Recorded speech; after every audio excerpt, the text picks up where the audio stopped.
नमस्कार,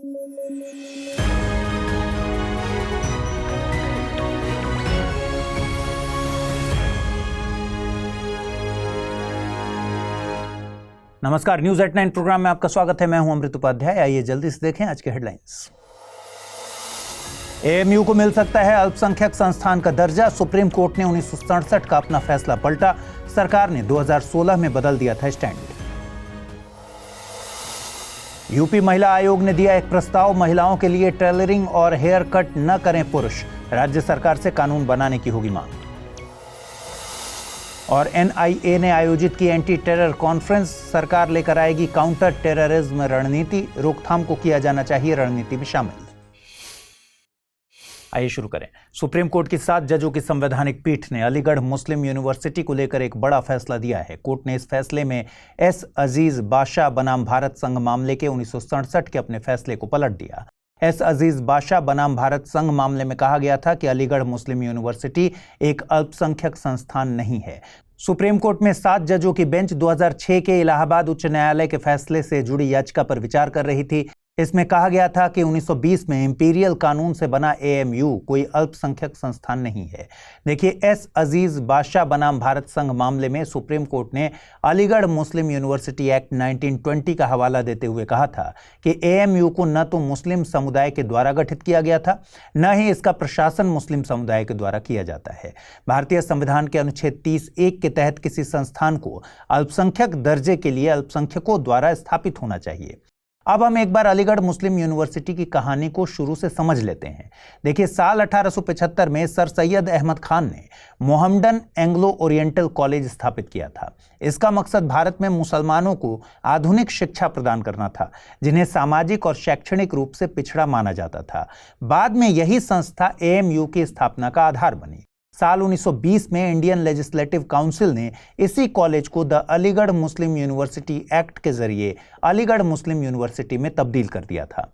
फिर आया 1967 का एस अजीज बादशाह बनाम भारत संघ मामला, जिसमें सुप्रीम कोर्ट ने कहा कि भले ही एएमयू के मूल में मुस्लिम ओरिजिन हो, लेकिन इसे अकेले मुस्लिम अल्पसंख्यकों द्वारा स्थापित नहीं किया गया है। इसे 1920 के एक एक्ट के द्वारा स्थापित किया गया है। 1967 के इस फैसले के जवाब में केंद्र सरकार ने 1981 में एएमयू अधिनियम में संशोधन किया, जिसमें कहा गया कि एएमयू वास्तव में मुसलमानों की शैक्षणिक और सांस्कृतिक उन्नति को बढ़ावा देने के लिए भारत के मुसलमानों द्वारा स्थापित किया गया था। इस संशोधन ने एएमयू को अल्पसंख्यक का दर्जा दे दिया।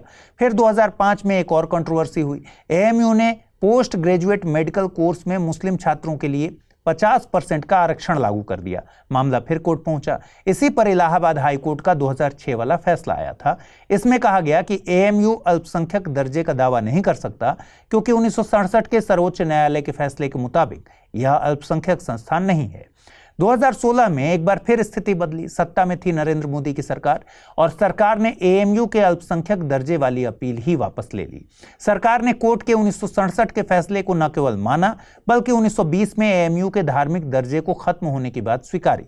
2019 में चीफ जस्टिस रंजन गोगोई की 3 सदस्यीय बेंच ने इस मामले को सुप्रीम कोर्ट की 7 सदस्यीय बेंच को सौंप दिया। हालिया फैसले में सुप्रीम कोर्ट की 7 सदस्यीय बेंच ने 4-3 के बहुमत से इलाहाबाद हाई कोर्ट के 2006 के उस फैसले को पलट दिया, जिसमें एस अजीज बादशाह बनाम भारत संघ के फैसले को आधार बनाया गया था। इस तरह एएमयू के लिए अल्पसंख्यक दर्जे को हासिल करने का रास्ता अब साफ हो गया है।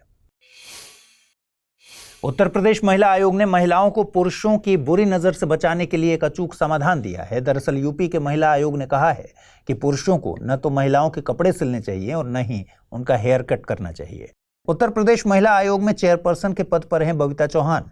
उन्होंने एक बैठक में इस प्रस्ताव को आगे बढ़ाया और बैठक में शामिल हुए आयोग के अन्य सदस्यों ने इस प्रस्ताव को समर्थन दिया। आयोग की एक सदस्य का मानना है कि इस पेशे में शामिल पुरुषों की वजह से महिलाओं के साथ छेड़छाड़ होती है, क्योंकि वे महिलाओं के साथ बैड टच की कोशिश करते हैं। आयोग के मुताबिक अभी यह सिर्फ एक प्रस्ताव है। महिला आयोग बाद में राज्य सरकार से इस संबंध में कानून बनाने की गुजारिश भी करेगा। देखिए, भले ही यूपी का महिला आयोग ऐसे प्रस्ताव ला रहा है, लेकिन हकीकत है कि किसी प्रोफेशन से किसी जेंडर को प्रतिबंधित करके महिला सुरक्षा की बातें बचकानी लगती हैं। एक समावेशी और हर जेंडर के लिए सुरक्षित समाज बनाने के लिए हमें हर काम में हर जेंडर को बराबरी का हक देना होगा। आज जब हम महिलाओं को फाइटर प्लेन उड़ाने का मौका दे रहे हैं, तब पुरुषों को उनके लिए कपड़े सिलने से रोकना या महिलाओं के अन्य कामों को केवल महिलाओं द्वारा ही करने देना पुरुषों के लिए महिलाओं को और एलियन बना देगा। एक सुरक्षित और समावेशी समाज का आधार बराबरी से तय होता है। जब एक पुरुष ड्राइविंग सीट पर बैठी महिला या किसी भी जेंडर को देखकर सहज हो, ड्राइविंग सीट पर बैठी महिला को देखकर डाउट ना आए, और महिलाएं मेकअप आर्टिस्ट के तौर पर पुरुष या किसी अन्य जेंडर को देखकर असहज न महसूस करें, तब बराबरी और समावेशी समाज की कल्पना सच होगी। आपको बता दें कि नेशनल लेवल पर एक राष्ट्रीय महिला आयोग काम करता है। वहीं राज्यों और संघ शासित प्रदेशों के स्तर पर उनके राज्य महिला आयोग गठित किए गए हैं। राष्ट्रीय महिला आयोग का गठन 31 जनवरी 1992 को किया गया था। इसे national commission for women act 1990 के तहत एक सांविधिक संस्था के तौर पर गठित किया गया था। इसका मकसद महिलाओं से संबंधित मुद्दों पर सरकार को सलाह देना है। इसके अलावा महिलाओं के संवैधानिक और कानूनी अधिकारों की रक्षा करना है। साथ ही कानूनी तौर पर क्या उपाय मौजूद हैं, इसका सुझाव देना भी इसके कार्यों में शामिल है। अक्टूबर 2024 में ही विजया किशोर रहाटकर को राष्ट्रीय महिला आयोग की चेयरपर्सन नियुक्त किया गया है। क्या आपके मन में कंफ्यूजन है कि आईएएस प्रिपरेशन को कैसे डेस्टिनेशन तक पहुंचाएं? तो जुड़िए UPSC IAS prelims to interview यानी P2I बैच से, जिसमें आपके हर प्रॉब्लम का सॉल्यूशन है मौजूद। आप गांव में हैं या शहर में, कोई टेंशन नहीं, क्योंकि इस बैच में आपको मिलेंगी 1000+ आवर्स की लाइव ऑनलाइन कक्षाएं। और आपको पढ़ते समय कोई कॉन्सेप्ट समझ नहीं आ रहा तो भी कोई बात नहीं, मेंटोरशिप प्रोग्राम का लाभ उठाइए और अपने मेंटोर से अपनी उलझन का समाधान पाइए। क्या मैं तैयार हूं? यदि इस सवाल का नहीं मिल रहा जवाब, तो टेस्ट सीरीज का मिलेगा फायदा। हर एक टेस्ट से तैयार होगा आपकी सफलता का ब्रिज। ऐसे और भी कई फीचर्स हैं इस कोर्स में, जिससे आपको हासिल होगी जीएस में महारत। सो जस्ट गो अहेड, आज ही जुड़िए हमसे, अमृत लाइव कोड का यूज कीजिए और एडमिशन लीजिए, करिए अपने सपने को साकार। सुप्रीम कोर्ट ने केंद्र से एक याचिका पर जवाब मांगा है। यह जवाब केंद्र से आयुष्मान भारत योजना में योगा, आयुर्वेद और नेचुरोपैथी को शामिल करने पर मांगा गया है। एक एडवोकेट हैं अश्वनी उपाध्याय, उनकी याचिका के चलते सुप्रीम कोर्ट ने केंद्र को इस मामले पर नोटिस जारी किया। याचिका में कहा गया है कि अगर सरकार इन प्रैक्टिसेस को आयुष्मान भारत योजना में शामिल करती है, तो एक तो देश की बड़ी जनसंख्या को किफायती स्वास्थ्य सुविधाएं मिल सकेंगी, दूसरा, जो लोग इन प्रैक्टिसेस के प्रोफेशन में हैं, उन्हें भी रोजगार के नए अवसर हासिल हो सकेंगे। देखिए, आयुष्मान भारत योजना भारत सरकार की फ्लैगशिप स्कीम है। इसकी सिफारिश राष्ट्रीय स्वास्थ्य नीति 2017 में की गई है। इसे साल 2018 में लॉन्च किया गया था। इसके दो मुख्य कंपोनेंट हैं, health and wellness centres HWCs और प्रधानमंत्री जन आरोग्य योजना PMJ। प्रधानमंत्री जन आरोग्य योजना के तहत देश के प्रति परिवार 5 लाख का बीमा मुहैया कराया जाता है। इसके तहत द्वितीयक और तृतीयक स्वास्थ्य सेवाएं निजी और सरकारी हॉस्पिटल्स में हासिल की जा सकती हैं। इसी को अभी 70 साल और इससे ऊपर के सभी सीनियर सिटीजन्स तक एक्सटेंड कर दिया गया है, लेकिन योजना को एलोपैथिक हॉस्पिटल्स तक ही सीमित रखा गया है। याचिका में कहा गया है कि भारत में आयुर्वेद, योग, प्राकृतिक चिकित्सा सहित कई तरह की स्वदेशी चिकित्सा प्रणालियां हैं। ये स्वास्थ्य प्रणालियां वर्तमान समय की स्वास्थ्य जरूरतों को पूरा करने में प्रभावी हैं। इन स्वास्थ्य प्रणालियों वाले हॉस्पिटल्स तक भी योजना को लागू करने की मांग की गई है। आपको बता दें कि योग एक प्राचीन शारीरिक, मानसिक और आध्यात्मिक प्रैक्टिस है। इसकी उत्पत्ति भारत में ही हुई थी। योग शब्द संस्कृत से लिया गया है और अर्थ है इसका जुड़ना या एकजुट होना, जो शरीर और आत्मा के मिलन का प्रतीक है। और ये मिलन होता है कुछ आसन, प्राणायाम, मेडिटेशन और नैतिक सिद्धांतों के जरिए। योग भारत की सॉफ्ट डिप्लोमेसी का भी हिस्सा है। योग को यूनेस्को की representative list of the intangible cultural heritage of humanity में शामिल किया गया है। NIA यानी नेशनल इन्वेस्टिगेशन एजेंसी ने नई दिल्ली में 2 दिवसीय एंटी टेरर कॉन्फ्रेंस का आयोजन किया था। इस मौके पर गृह मंत्री अमित शाह ने कहा कि केंद्र सरकार बहुत जल्द national counter terrorism policy and strategy लेकर आने वाली है।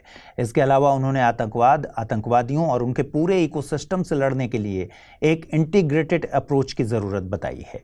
गृह मंत्री अमित शाह ने इस मौके पर स्टैंडर्ड ऑपरेटिंग प्रोसीजर्स, केंद्र और राज्य के बलों के बीच तालमेल, सभी एजेंसीज के बीच कोऑर्डिनेशन और whole of the government approach जैसे मुद्दों पर बात की। जानकार बताते हैं कि इस रणनीति के केंद्र में वल्नरेबल ग्रुप्स शामिल होने चाहिए। उन्हें सशक्त बनाए जाने की जरूरत है, जिससे वे आतंकवाद को समर्थन न दें और न ही आतंकवाद का हिस्सा बने। वल्नरेबल लोग किसी भी वर्ग से हो सकते हैं, किसी भी समुदाय से हो सकते हैं। भोले भाले युवा, आदिवासी, हाशिए पर पड़े लोग। रणनीति में पहले से ही आतंकवाद में शामिल लोगों का पुनर्वास और उनका डिसएंगेजमेंट भी शामिल होना चाहिए। इस प्लान को उसी तरह से लागू करना चाहिए जैसे ड्रग्स और फिजिकल एंड सेक्सुअल अब्यूज से लोगों को बचाने के लिए प्रयास किए जाते हैं। आपको बता दें कि एनआईए का गठन एनआईए एक्ट 2008 के द्वारा 31 दिसंबर 2008 को किया गया था।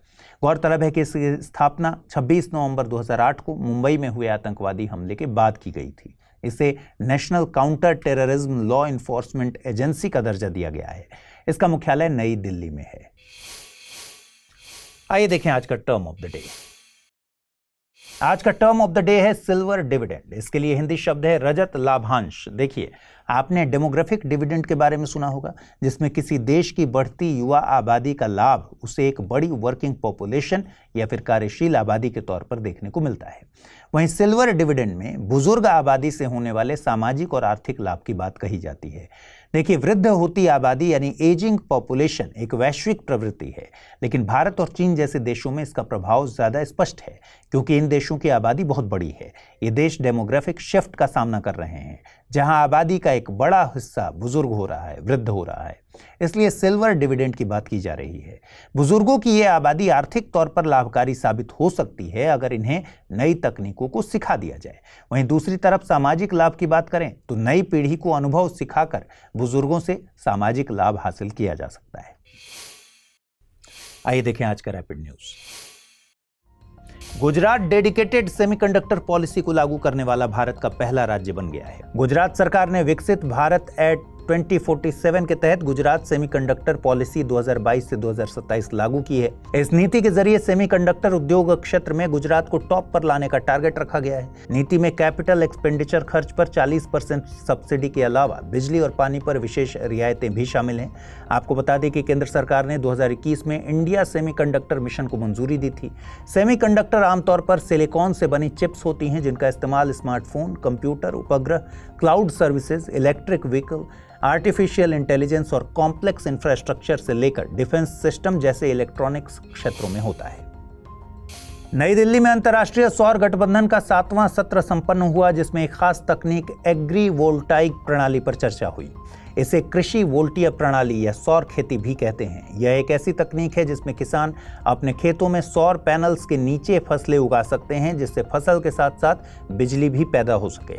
इस प्रणाली में सौर पैनल खेतों में जमीन से करीब 2 से 3 मीटर ऊपर 30 डिग्री के कोण पर लगाए जाते हैं। इस ऊंचाई और कोण का ध्यान इसलिए रखा जाता है ताकि पैनल के नीचे फसलों तक सूरज की रोशनी, छाया और बारिश का पानी सही मात्रा में पहुंच सके। एग्रीवोल्टाइक प्रणाली के कई फायदे हैं।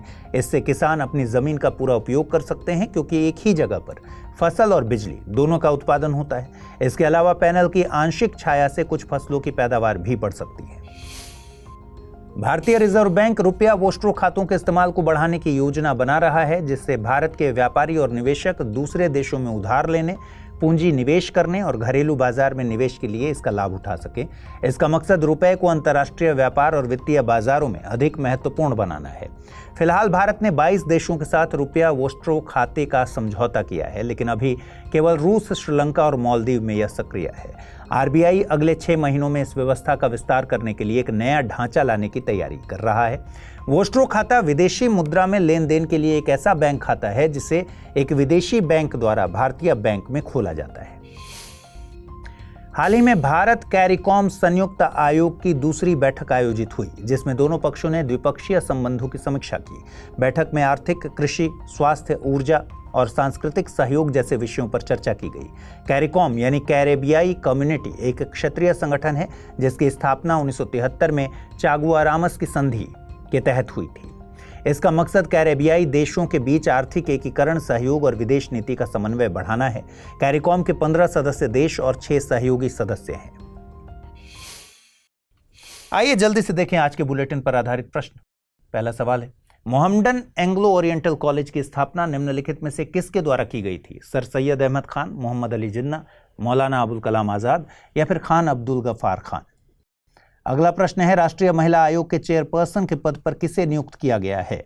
रेखा शर्मा, जयंती पटनायक, विजया किशोर रहाटकर या फिर बबीता चौहान? आइए देखें पिछले बुलेटिन पर क्या सवाल पूछे गए थे, उनके सही जवाब क्या है। पहला सवाल था, पीएम विद्या लक्ष्मी योजना के संबंध में निम्नलिखित कथनों पर विचार कीजिए। यह योजना केवल सरकारी उच्च शिक्षण संस्थानों पर लागू होगी। योजना अनुसूचित जाति और अनुसूचित जनजाति के विद्यार्थियों के लिए लाई गई है।